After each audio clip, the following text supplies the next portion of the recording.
ભારે વરસાદ બાદ અંબિકા નદીના રૌદ્ર પ્રવાહથી બિલ્લીમોરા અમલસાડ મેજર પુલના એપ્રોચમાં ધોવાણ તંત્રે તાત્કાલિક સમારકામ હાથ ધર્યું. નવસારી અને ઉપરવાસના જિલ્લાઓમાં પડેલા ભારે વરસાદને કારણે ગતરોજ નવસારીના ગણદેવીમાંથી પસાર થતી અંબિકા નદીના જળસ્તરમાં વધારો થયો હતો. બિલ્લીમોરા પાસે અંબિકાએ તેનું ભયજનક સપાટી વટાવી 32 ફૂટ જેટલી ઉપર પહોંચી હતી.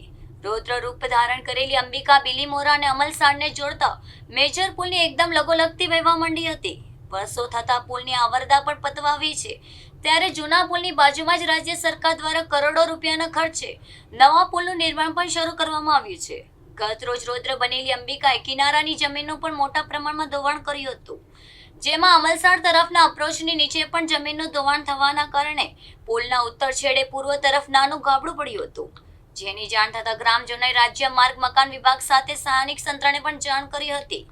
ગાબડું પડ્યાનું જાણતા માર્ગ મકાન વિભાગના અધિકારીઓએ તાબડતોબ ઘટના સ્થળે પહોંચ્યા હતા અને ગાબડા સાથે સમગ્ર પુલનું નિરીક્ષણ કરી સમારકામ શરૂ કર્યું હતું.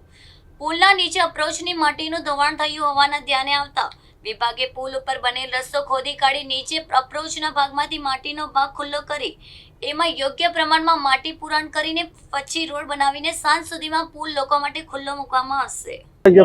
સદસ્ય બિલ્લીમોરા નગરપાલિકા. તમે હાલ જોઈ રહ્યા છો કે બિલ્લીમોરા અને અમલસાડની જોડતો આ બ્રિજમાં 5 ફૂટની ઉપર ગાબડું પડી ગયું છે. એનું કારણ છે કે વધારે પડતા વરસાદના લીધે એનું ધોવાણ થયું છે.